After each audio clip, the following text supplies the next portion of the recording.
Muy buenos días a todos. ¿Qué tal, profesora? Buenos días. Muy buenos días. Discúlpenme la tardanza. Vamos a dar 2 minutitos para que terminemos de conectarnos, porfis. Gracias, profesora.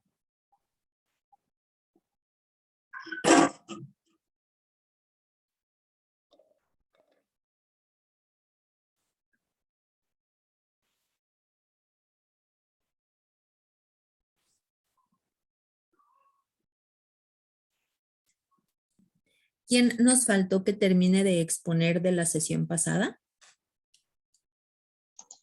Hola, profesora, buenos días. Hola. Falta Arturo y falto yo. Y conmigo Perfecto. cierro la exposición. Perfecto. Entonces, nada más un minutito. ¿Cuántos nos estamos integrando a la sesión? Pues creo que la sesión pasada éramos los mismos, profesora. Perfecto. Entonces están alrededor, ya se podría decir que ya estamos todos. Son las 10:04, precisamente como me van a exponer otro equipo. Entonces, Arturo, si nos gustas apoyar, por favor, para darle continuidad a nuestra exposición que quedó pendiente en lo que es la sesión pasada, para que nosotros podamos continuar, por favor. De acuerdo, entonces. Profesora, Perfecto. yo le voy a apoyar a compartir pantalla, ¿está bien? Sin problema, para eso son equipos. Ok. Yo no tengo mayor tema. Muy bien, listo. ¿Ya pueden verlo? Sí. ¿Sí? Muy bien. ¿Ahí está bien, Arturo? ¿Arturo? Sí, sin tema. Nada ¿Sí? más que el Ok. profe me diga y empezamos. Ok, Las sesiones de ustedes. Dale. De listo. acuerdo. Pues bueno, empecemos. Realmente ya nada más nos quedaba por describir un poquito los tipos de fideicomisos. Traté de hacerlo muy corto para que pues no nos abarque tanto tiempo, ya que pues todavía nos falta un poco, ¿vale? Vamos a empezar con el fideicomiso de administración. En este el contribuyente traspasa activos de su propiedad al fideicomiso con el objetivo de que la fiduciaria administrativa administre, todo en función al contribuyente. Igual, después sigue el fideicomiso de inversión. Se consigue obtener un rendimiento de los bienes que se mejora por el manejo profesional realizado por el banco. Sigue un fideicomiso de garantía. Este ayuda al cumplimiento de una obligación contraída con un tercero o con el propio banco. Seguimos con el fideicomiso inmobiliario. La entidad bancaria se beneficiará del seguro de vida para que cuando se produzca el financiamiento del contribuyente, la suma se destine a un fin en específico. Sigue el fideicomiso de... Este tipo de fideicomiso se utiliza para que en el caso de muerte del fideicomitente, esa parte se me traba, el fiduciario reciba parte de sus bienes de la que se beneficiarán las personas previamente hayan sido determinadas, ¿vale? Es como que para un tipo de seguro de vida, algo así. Sigue el fideicomiso condicional. Este se produce cuando la herencia se admite al fideicomitente al cumplirse la condición ordenada por el fideicomiso. Seguimos con el fideicomiso de secretos. El beneficio se concede a diversas personas que deban constituirse por muerte del anterior. Permite crear fideicomisos con más de 50 años de duración cuando se asigne como beneficiario una persona jurídica que no sea beneficiaria. Por último, ya para terminar, el fideicomiso revocable. Este podrá revocarlo siempre y cuando se haya reservado ese derecho al constituir el fideicomiso. Listo, traté de resumirlo un poquito para no hacerlo como tan extenso y podamos seguir con el siguiente tema, ¿vale? Muchísimas gracias, Arturo. Como bien dicen, realmente, y como nos apoyaste en exponerlo, pues el fideicomiso es algo que nosotros vamos a tener para un bien en específico, destinado para algo en específico. Obviamente lo desmenuzaste muy bien, lo cual te agradezco y continúen, por favor. Gracias, profe. Muchas gracias, profesora. Buenos días a todos. Profesora, mi nombre es Noemi Piña. Yo voy a hablar sobre el tema 7.14, el arrendamiento financiero. El arrendamiento financiero es, o bueno, también conocido como leasing operativo, es un contrato de dos partes. el cual una pone a disposición de otra un determinado bien a cambio de unas cuotas, entre paréntesis son rentas, pactadas de antemano durante un tiempo determinado. En sentido, el arrendatario tiene los siguientes derechos.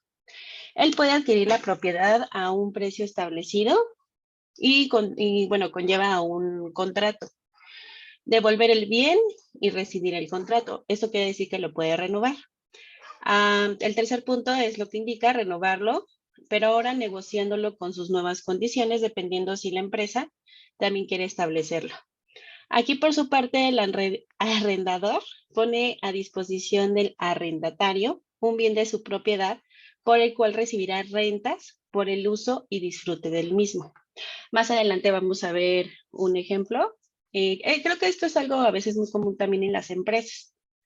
¿Ok? Más adelante también vamos a ver las ventajas y desventajas. Aquí están.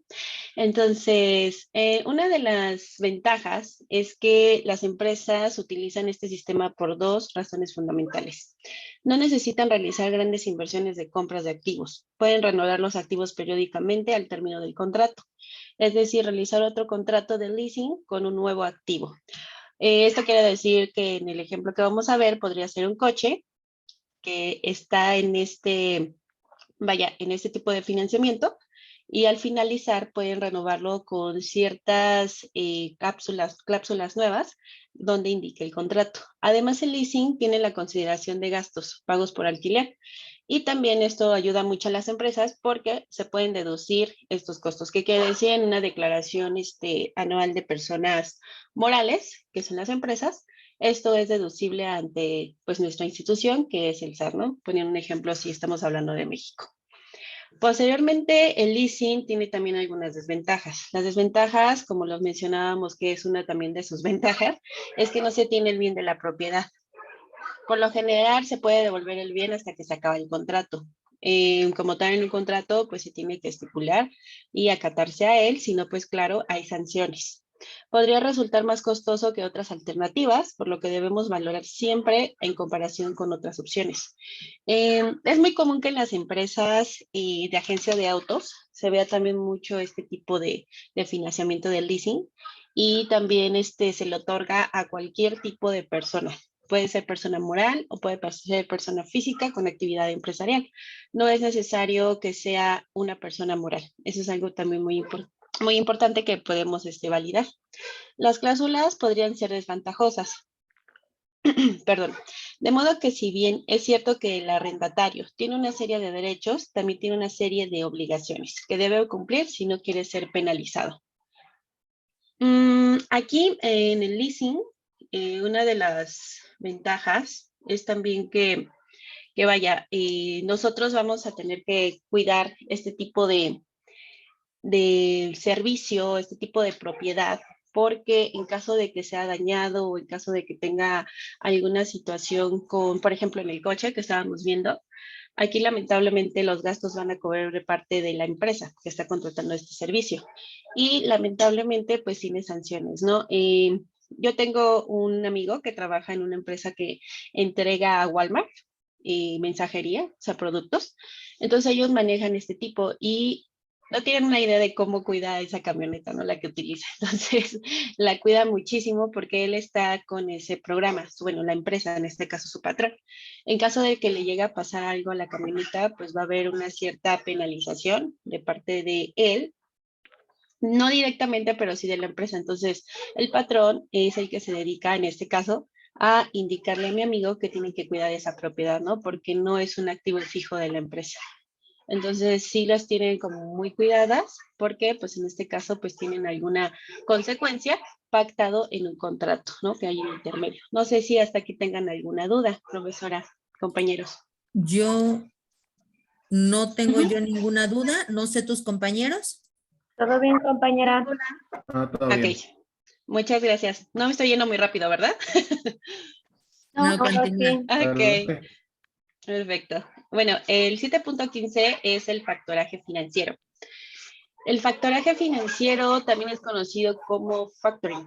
Es una herramienta en la que también las empresas obtienen una financiación a través de una compañía bancaria. En esta operación, la empresa vende sus derechos de cobro.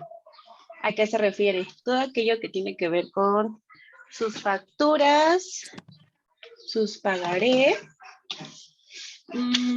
recibos y letras. ¿Ok?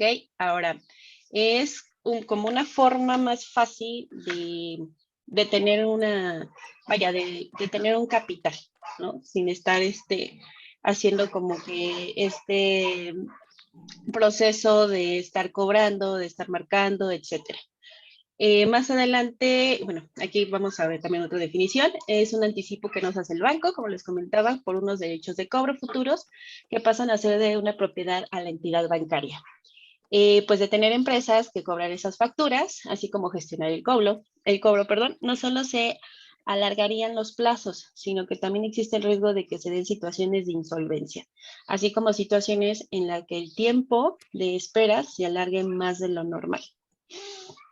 Unas características de este instrumento financiero son las siguientes.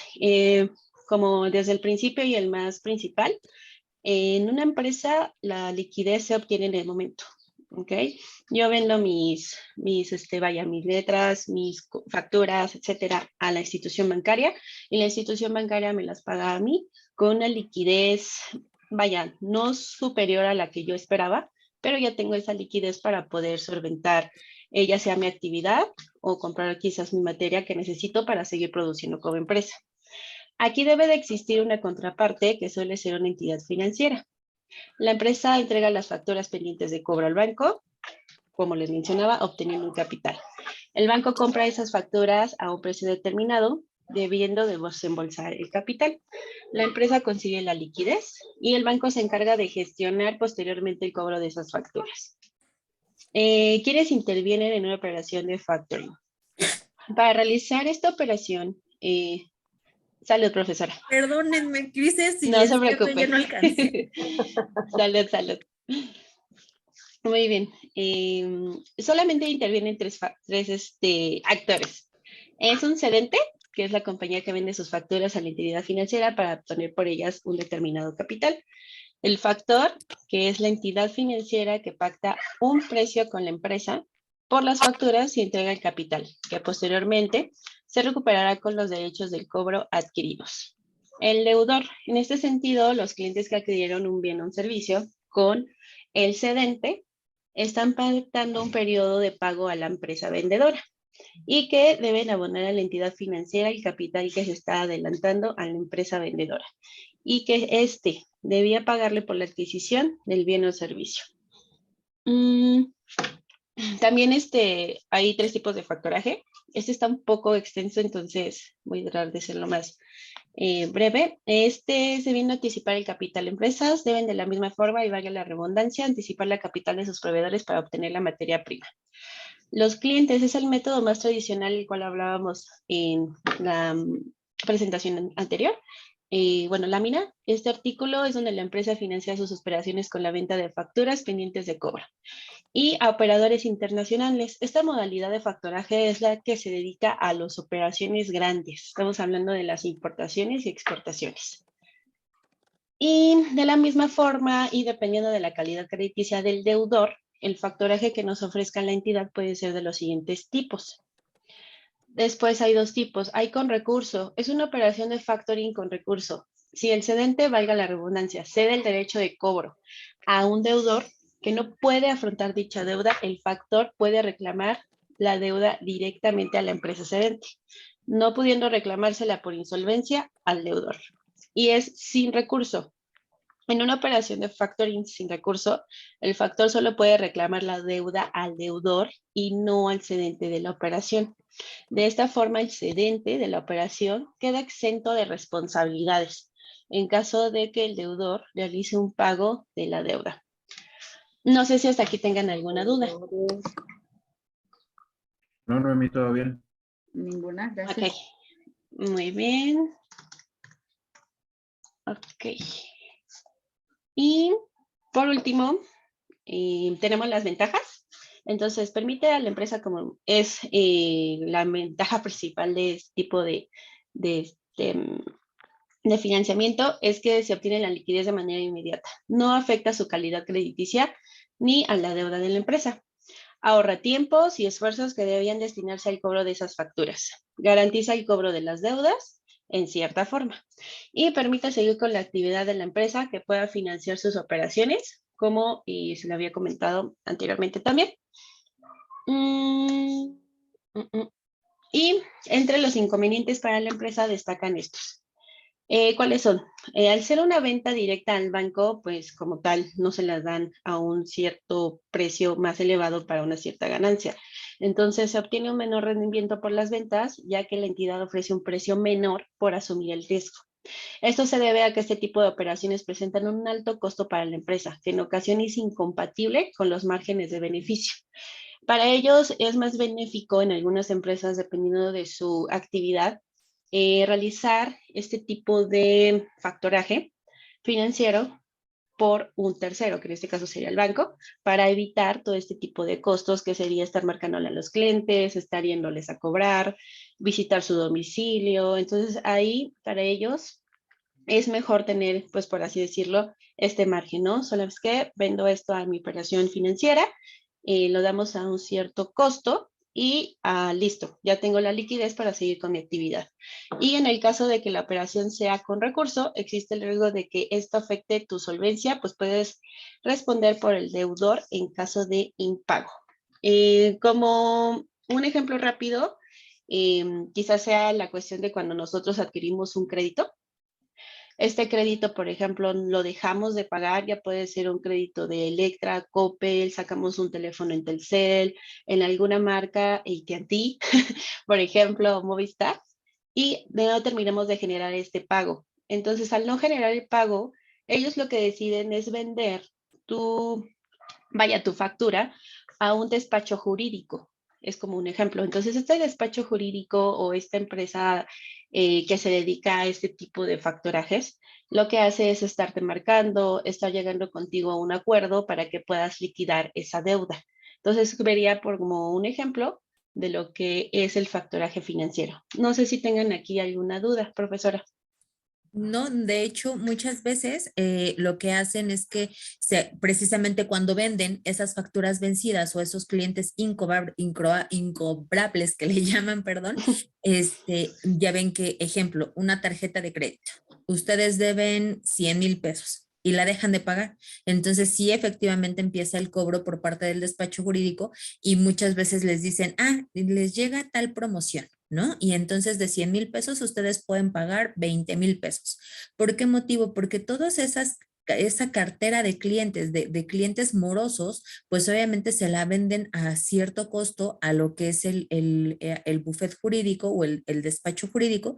En ejemplo, 100 clientes, estas facturas me adeudan, no sé, 1,000,000 de pesos y yo te lo voy a vender en 200,000 pesos. Bueno, y entonces ya ese es el trabajo legal. ¿Por qué? Porque entonces de ahí ya viene la remuneración o tratar de rescatar todo lo que ya le invirtieron. No sé si me di a explicar muy bien, pero es el ejemplo que más factible, más tangible les podía dar. María Luisa, tienes tu manita. Sí, solamente pues es muy importante también ese tema de las carteras vencidas.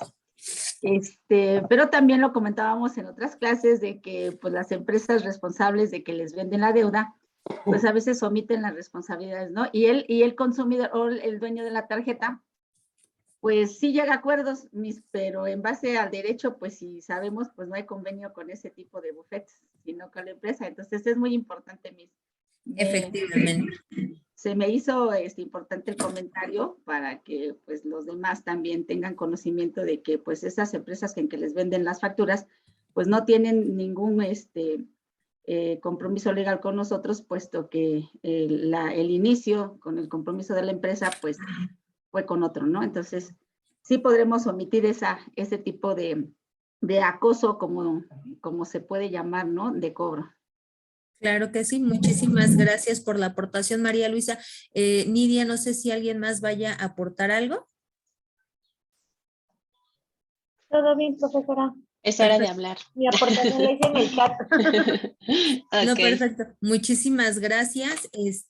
La verdad es que no sé el equipo expositor, algo que haga mención. No, profesora, únicamente muchas gracias por este espacio y gracias por poner atención. Les agradecemos mucho a nuestro equipo de igual manera y bueno, que tengan un excelente día. Sí, Muchísimas profesora, gracias gracias. a los compañeros. La verdad es que creo que sí estuvo bien nuestra exposición para hacer la primera.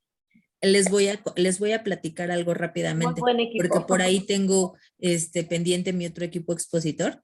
Y les voy a platicar algo. Yo cuando empecé a darles la clase, les dije, oigan, tengan, pues sí es un poquito más complicado dar clase, yo abogada, a ustedes administración, ¿no? Precisamente por eso se tuvo que armar otro tipo de temario y etcétera. Sin embargo, han de saber que hace 8 días a los de derecho les fue así fatal, fatal. Tengo clase antes de ustedes y después de ustedes, y los dos equipos de tercero y de sexto que me expusieron, así, fatal. Y un compañero de ustedes de derecho se dio a la tarea de meterse a ver la exposición de ustedes, la del sábado pasado, y dijeron, no, pues con razón nos regañó la Miss. Nada que ver, la verdad es que los de administración se la llevaron. Y les dije, sí, efectivamente, el equipo que me expuso, mis respetos, y están cerrando de manera maravillosa. Y en verdad que qué bueno y qué bonito es empezar de esa manera a trabajar con ustedes. Muchísimas felicidades y gracias por el compromiso y por el estudio, porque no es fácil. Si se dieron cuenta, el temario que les hice, pues obviamente yo abogada, lo traté de adecuar a la carrera de ustedes, ¿no? Que es administración. Entonces, ya mucho de lo que habían visto en mercantil, pues está bien, ya tienen conocimiento. Sin embargo, creo que es válido ampliar el conocimiento legal en cuestión administración, ¿no? Y vamos bien. Pero de antemano, muchísimas gracias. Y por favor, el equipo que sigue. Gracias. Buenos días compañeros, maestra. Pues a nosotros el equipo lo conforman 4 personas. Tomo a bien hacer esta pequeña acotación. Era un equipo de 6, maestra, pero solo logramos ponernos bien de acuerdo 4 compañeros, ¿vale? Perfecto. Entonces, se los presento. Sería mi compañera María Luisa García, mi compañera Erika Enríquez y mi compañero Enrique Martínez, que pues les vamos a hablar sobre los contratos de colaboración, ¿vale? Vamos a dejar un espacio al final de nuestra presentación para si tienen alguna duda o comentario, con gusto podamos atenderles, ¿de acuerdo? Perfecto. Gracias.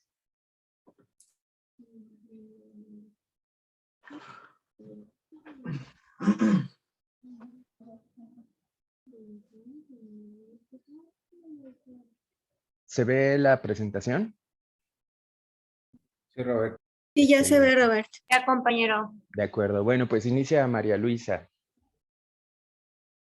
Hola, buenos días, compañeros, buenos días, profesora. Pues a nosotros nos tocó compartir, ¿no? Esta clase tan importante y la verdad tan productiva de los contratos de colaboración.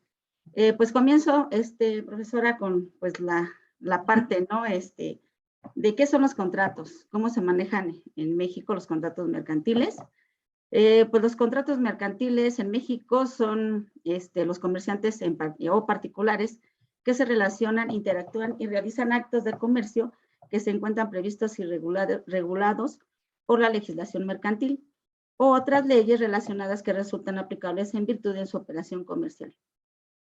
Estos están regulados por pues, varias leyes y varios códigos, que es el Código de Comercio, la Ley General de Sociedades Mercantiles, la Ley General de Títulos y Operaciones de Crédito, Ley de Comercio Exterior, Ley de Protección al Consumidor, Ley Federal del Derecho del Autor, Ley de Concursos Mercantiles, Ley de Instituciones de Seguros y Fianzas, Ley sobre el Contrato de Seguros.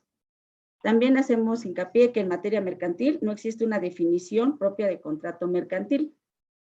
Cuando los contratos sean mercantiles, se encuentran regulados en el Código de Comercio y otras leyes mercantiles aplicables. La definición de contrato mercantil está tomada del derecho civil y conforme a lo cual, de acuerdo con el Código Civil, los contratos son convenios que producen o transfieren obligaciones y derechos y las pueden efectuar las personas, ya sean personas físicas o morales.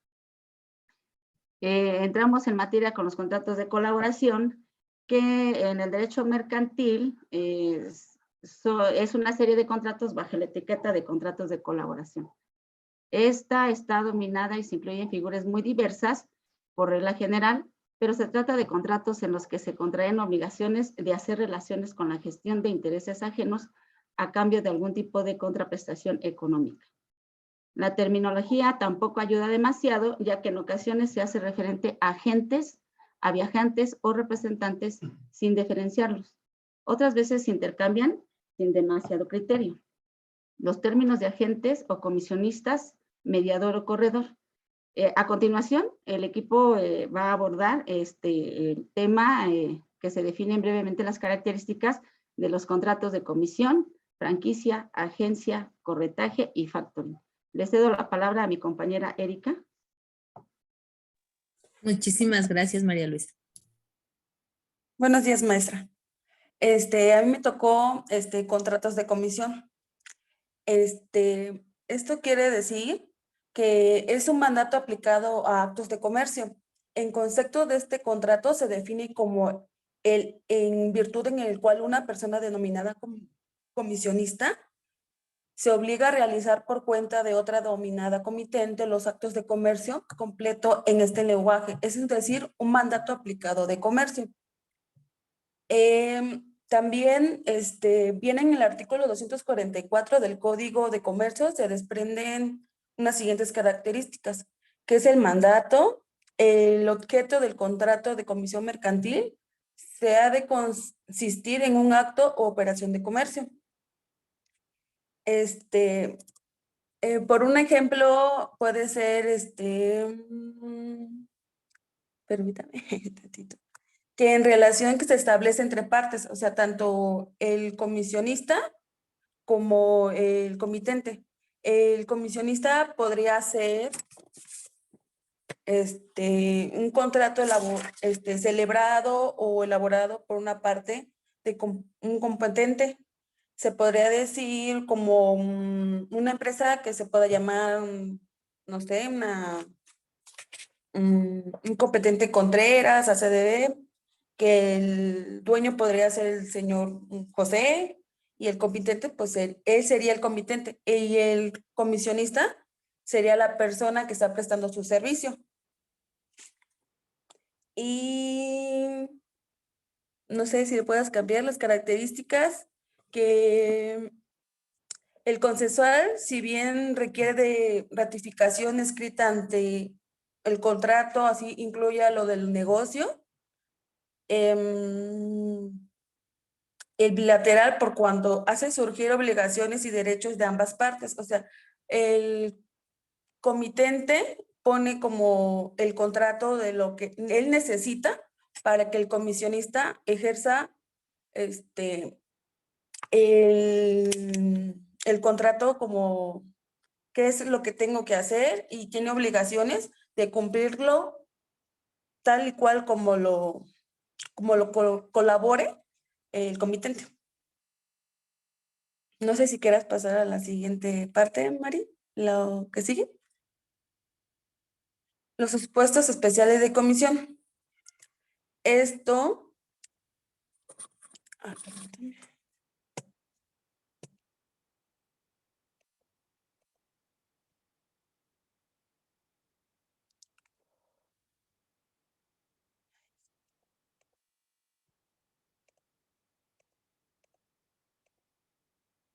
Ahora sí.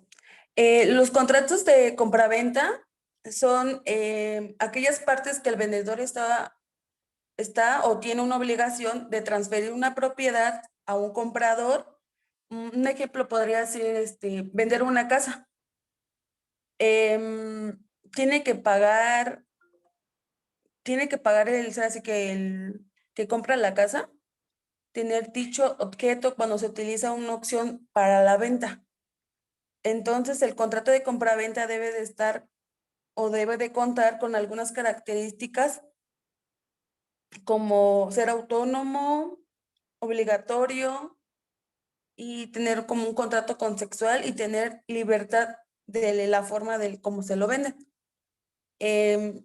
Comisión de garantía, nos quiere dar a entender que el contrato de garantía es aquella tercera persona llamada fiador se hace responsable de la obligación del deudor.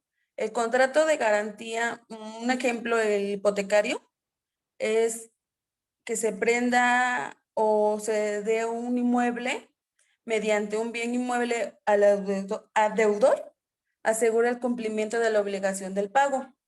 El contrato de garantía asegura que se cumplirá el pago de una deuda. Ahora sí, comisión de transporte. Comisión de transporte, pues hay contrato de transporte como terrestre, aéreo, también puede haber. ¿Qué otro puede haber? Bueno, les voy a contar un poquito del contrato de transporte de locomoción. Este tipo de contrato se usa cuando el traslado se va a realizar marítimo o aéreo o en carretera. El contrato de transporte por razón de su objeto, este contrato se usa cuando se va a clasificar lo que se va a transportar, es decir, personas o cosas o sea, materiales, inmuebles. El transporte, por su forma de ejecutarlo, por este contrato se define que si el transporte es mixto o simple. Por ejemplo, el transporte mixto se refiere a que se usará más de un medio para transportar el objeto. En consecuencia, el simple solo será uno. El contrato también, por la actividad desarrollada, en este caso, el transporte puede ser público o privado. Los transportes públicos son los que se realizan a otra persona mediante un pago. Por otro lado, los privados se realizan por cuenta propia. El transporte por su ámbito, en este caso puede ser nacional o internacional. Los transportes nacionales, por ejemplo, son los que se realizan dentro del país, es decir, en los estados dentro del país, y los internacionales son los que se realizan fuera del país. Y el contrato de transporte por objeto, este caso puede ser el transporte de ser ordinario o especial, es decir, el transporte ordinario es el que se lleva de forma normal, sin embargo, el especial requiere más cuidado, o sea que es un poco más frágil. No sé si me fui muy rápido o si le entendieron, ¿tienen alguna duda, compañeros? Yo no tengo alguna duda, si te entendí, son conceptos que a la letra, pues ellos mismos marcan la diferencia, ¿no? Entre nacional e internacional, por así decirlo, ¿no? Entonces son conceptos a lo mejor muy básicos, pero yo no sé si alguno de tus compañeros tuviese alguna duda o quisiese hacer alguna aportación. Perdón, antes de que metiera mi cucharota, quiero agradecer a los compañeros que me están apoyando en participar en el chat. Los estoy anotando para que se tome en consideración con su foro de discusión. Y por mi parte no hay alguna aportación. Para mí está comprendido, pero no sé si alguno de tus compañeros quisiera aportar o tuviese alguna duda. Y si es así, como nos decían Roberto al inicio de la exposición, si quieren para no atrasarlos y que puedan exponer todos, lo dejamos al último. Sí, está bien, muchas gracias. Bueno, buenas tardes. Mi nombre es Enrique Martínez González y les voy a explicar un poco del tema de la concesión y distribución comercial. La concesión y distribución comercial, se puede decir que hay un fabricante directo, pero también hay alguien de por medio. Hay una empresa que se dedica a comercializar, se podría decir a través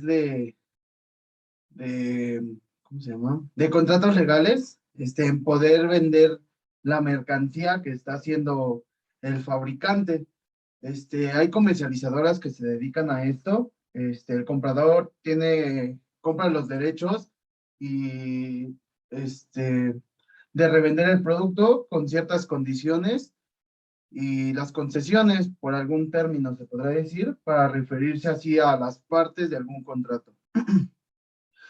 Por ejemplo, yo puedo poner un ejemplo donde trabajo. Yo trabajo en una perfumera llamada Fraiche. Hay, por ejemplo, el fabricante completamente, pues es Fraiche. pero hay personas que compran una franquicia y es como que dicen, ¿sabes qué? Yo te voy a comprar los derechos de tu nombre para ponerla. Entonces, la empresa lo que hace, les dice, sí, pero ¿sabes qué? No la quiero dentro del Estado de México. Si la vas a comprar, te voy a dar los derechos siempre y cuando esté fuera del Estado de México. Yo te voy a poner un punto donde tú vas a poder vender, donde tú vas a poderlo hacer. Por ejemplo, a veces se las dan en Puebla, hay veces que se las dan en Chihuahua, en Oaxaca, pero siempre va a haber como que en el contrato, pues las palabras pequeñas, ok, te voy a dar mi concesión, pero aquí todo va a ser diferente. Por ejemplo, también hay distribuidores, nosotros les llamamos, que dicen, ¿sabes qué? Yo quiero vender fraiche a lo grande y quiero poner un local. También ellos tienen que sacar un contrato, pero pues siempre debe de haber un contrato de por medio para que no haya ningún problema. Ellos lo hacen así legalmente para que en algún momento, si la gente dice es que esta fraiche no me está dando el producto que yo compro, ellos se deslindan con el contrato diciendo que no es parte de ellos, que solo es una rama más, se podría decir. Entonces, también se justifica en un contrato de concesión de que se trata más los llamados de contrato de distribución, que igualmente conduce a una concentración de empresas. ¿Me podrían cambiar? Sus características. Una de sus características es la innominado atípico, una razón de alguna ley que prevé en la práctica que se le conoce con otros nombres e incluso llega a mencionar sales precisas como innominadas. La característica formal, pues solo es este modo que es posible determinar el número de características de las piezas entregadas, así como el precio de venta y reventa, además de derechos y obligaciones de las partes. Por ejemplo, hay veces que las empresas, como por ejemplo Ford, bueno, que llegué a leer, hay unas personas que se dedican a vender los carros dentro de las plazas, que ellos rentan un cuadro, se le llama, ellos así agarran y dicen, ¿sabes qué? Yo voy a contratar un cuadro, ¿no? Tú véndeme o préstame 3 carros, yo los voy a intentar vender a un precio, pero quiero que tú me lo des a un precio. O sea, llegan como a un acuerdo con el director de Ford, las personas que ya tienen años dedicándose a vender.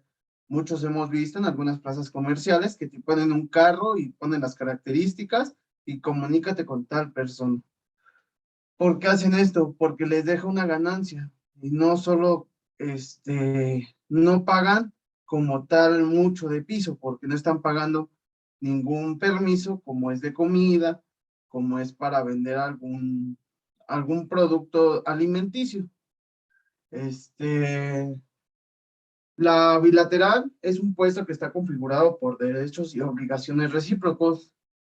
El oneroso, por cuanto es una presencia de prestación o concedente constituida por mercancía entregada entre el que corresponde de la concesión formada por el precio y además erogaciones conceptuales estipuladas a su cargo, aunque no todas sean favor cedentes del cedente. ¿Le podrán cambiar? Bueno, esa es parte de mi otro compañero. Gracias, Enrique. Compañeros, su servidor va a hablar sobre el contrato de franquicia, el contrato de agencia y el contrato de corretaje. Iniciando con el contrato de franquicia. El contrato de franquicia es aquel en el cual el franquiciante otorga al franquiciario la licencia de uso de su marca con el derecho a distribuir ciertos productos o explotar con cierta exclusividad a una empresa o negociación mercantil de bienes o servicios en ambos casos mediante la transmisión de conocimientos técnicos y el uso de marcas, nombres comerciales, a cambio de una contraprestación generalmente ligada a los resultados de la operación de negociación en el contrato de franquicia.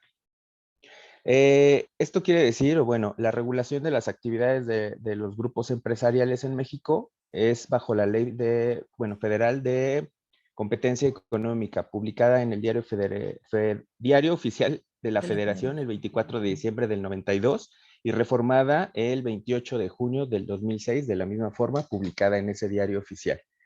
La práctica de los negocios por parte de franquicia se remonta a los negocios estadounidenses a finales del siglo XIX. Entonces, ellos son quienes de alguna forma inician con una forma ya más masiva de las franquicias y pues después de eso es adoptada por nosotros los mexicanos, pero en su mayoría o mayormente las empresas de franquicia que nosotros observamos en territorio nacional son de origen estadounidense. En este caso, parte de los negocios o de los sectores como son el hotelero, restaurantero, inmobiliario y de mensajería. Hablando en un término un poco más común, las franquicias es aquello que las empresas con alto renombre y con una trayectoria ya sustentable ofrecen a veces a particulares o personas también de carácter moral el derecho de poder ofrecer, vender su marca y sus productos a través de una franquicia. Es decir, en este contrato se otorgan esos derechos para tanto mercadotecnia como marca, como publicidad y productos. ¿Para qué? Para que tú como particular tengas ese beneficio de poder ofrecerlos y a cambio, obviamente, pues bueno, tú tienes una ganancia, pero el consumo de todo desde la materia prima como los insumos y el tipo de aparatos o el tipo de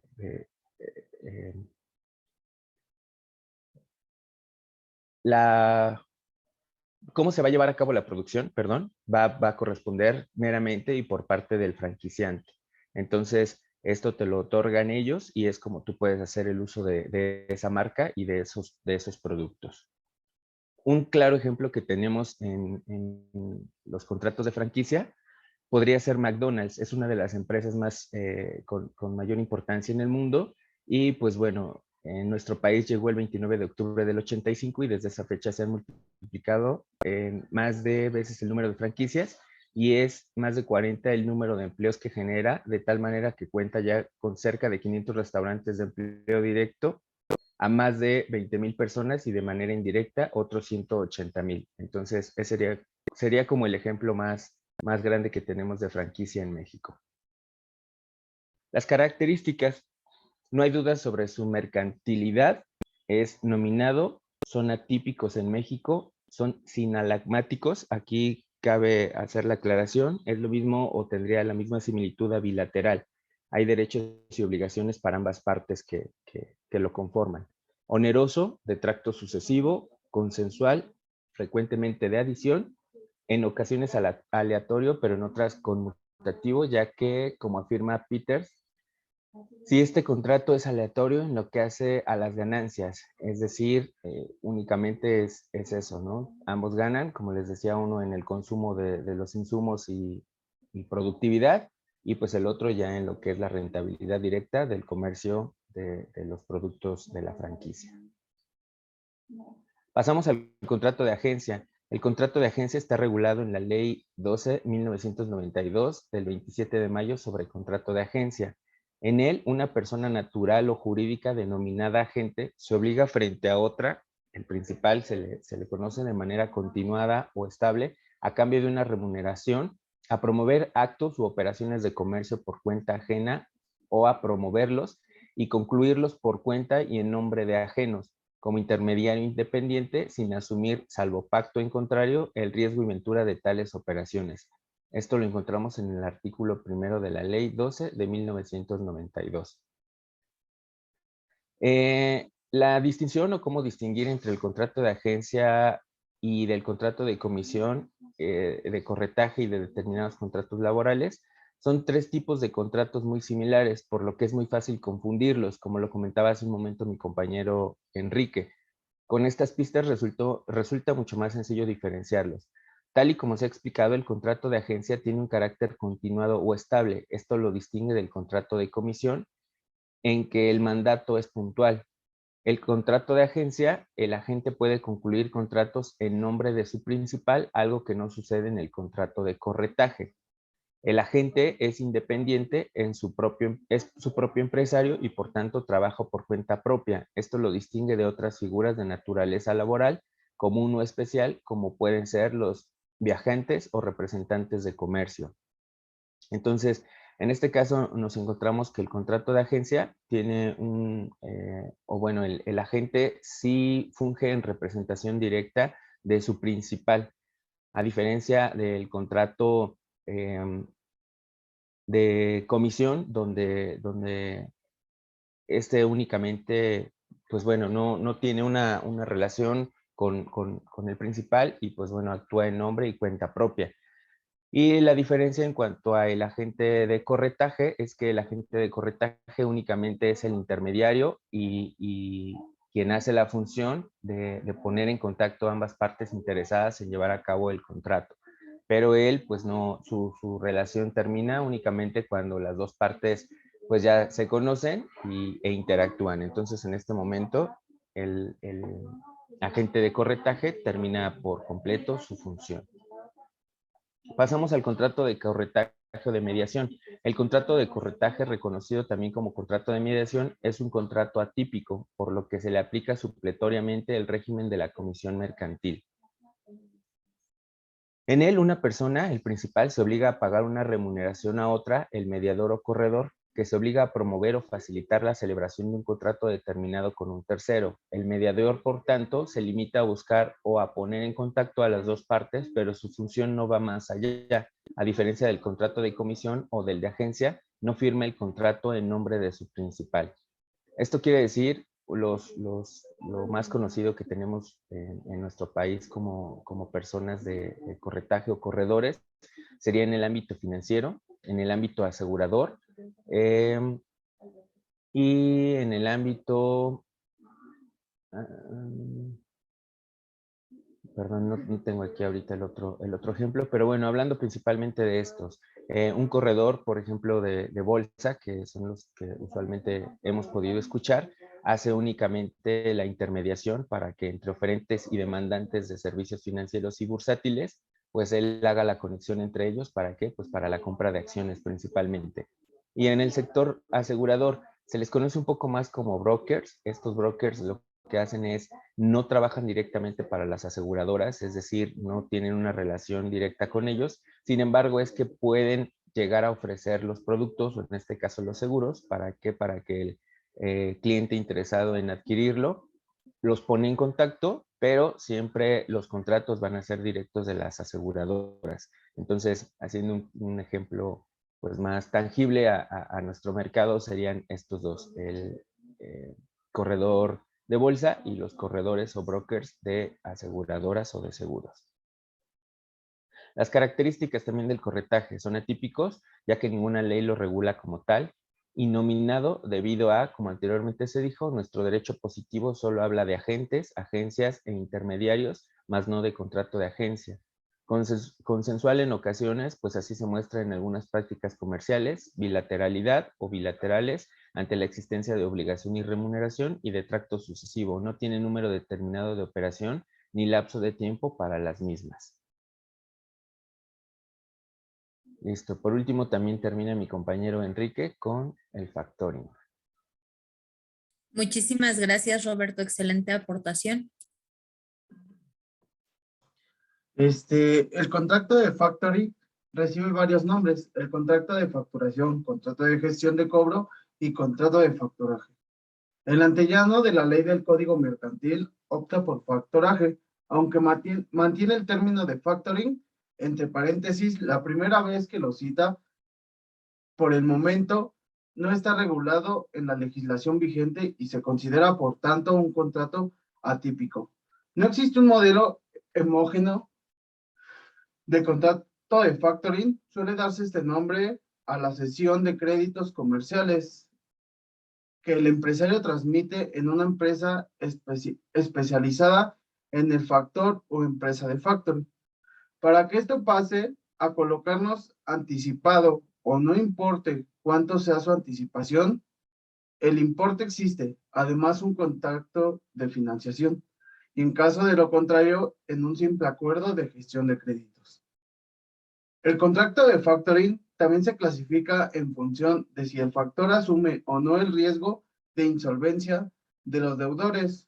Cuando lo asume, se trata de un contrato de factoring propio o factoring sin recurso. En caso de ser lo contrario, sería un contrato de factoring impropio o factoring con recurso. Siguiente, por favor. La diferencia entre el factoraje y cesión de créditos. El factoraje es siempre oneroso. Es un tracto sucesivo, no es formal, cumple con una función de aportación de recursos al factorado, responde con crédito cedido. El factorante se obliga a presentar adicionales de servicio de asistente técnica y administrativa, y la cesión de créditos puede ser onerosa o gratuita. Es una ejecución instantánea. Es formal. Sirve para cubrir necesidades de recursos. Excedente de buena fe, no responde a la solvencia del deudor. Siguiente, por favor. Sería todo, Enrique. Es Ok. el término ya de la presentación. Terminamos con el factoring y pues bueno, dejo de compartir para la sesión de preguntas. Antes de que pasemos a las preguntas, sí quiero hacer mucho hincapié en las aportaciones tan buenas que están teniendo. La verdad es que son un grupo muy participativo. Estaba yo checando y la verdad es que son 10 personas las que están de manera constante participando en el chat, lo cual se agradece mucho porque se ve el compromiso a que pues obviamente por parte de ustedes haya un estudio, y eso nos ayuda mucho a que ahorita que ustedes están exponiendo pues sea mucho más fácil la comprensión del tema, ¿no? Entonces, eso es una, dos, antes de que se me acabe mi sesión, excelente exposición, la verdad es que se les notó el estudio a cada uno de ustedes. Y 3, qué guapos se ven. Yo siempre he dicho que una exposición siempre es para que se vengan presentables, y les dije, los de administración tienen chance, a los de derecho sí se los exijo, pero todavía dije, bueno, con ustedes no me voy a poner estricta, y la verdad es que muchas gracias por la presentación, habla muchísimo de ustedes, lo cual yo agradezco enormemente el compromiso para con su materia. Y 3, lo que les decía, ¿no? La parte de la participación, pues se agradece mucho. Ahora sí, no sé si los compañeros tengan alguna duda, algún comentario hacer para con ustedes para su exposición. Adelante. Y si no la tienen, ¿no, verdad? Listo. Mari está disponible para atender todas sus preguntas, compañeros. Es tiempo. Todas. Es ahora o nunca. Sí. Sí, si no hay preguntas, también agradecer a los compañeros Enrique y Erika, que se sumaron mucho ayer. Hicimos un esfuerzo un poquito, o bueno, redoblamos esfuerzos. Y que la verdad, lo adaptamos, yo les agradezco. pero bien. Les agradezco muchísimo más. Porque me puse muy nerviosa. No, mira, al final creo que es como parte de, ¿no? La exposición, el hecho de presentarnos, el hecho de hablar, no es fácil, siempre es un poquito más complicado. Frente a mis patrones. Pues más nerviosa me pusieron. No, aparte les voy a decir algo, yo les asigné los temas contemplando el número de integrantes. Entonces, si ustedes me hubieran dicho, oye, Miss, ¿sabes qué? No van a estar todos, pues obviamente hubiéramos podido disminuirlo. Y eso es un punto más hacia ustedes, ¿no? Entonces, pues muchísimas gracias. Excelente exposición. Gracias a cada uno de ustedes. Los nervios son normales, pero en todos se notó la preparación. Y más allá de mi equipo expositor, el grupo en general tiene una excelente participación porque se han dado a la tarea del estudio, y eso ha facilitado muchísimo más la exposición. Muchísimas gracias por su compromiso, chicos. Yo cierro mi sesión el día de hoy con ustedes y nos vemos primeramente dentro de 8 días. Que tengan un lindo fin. Gracias. Gracias, profesora. compañeros. Igualmente.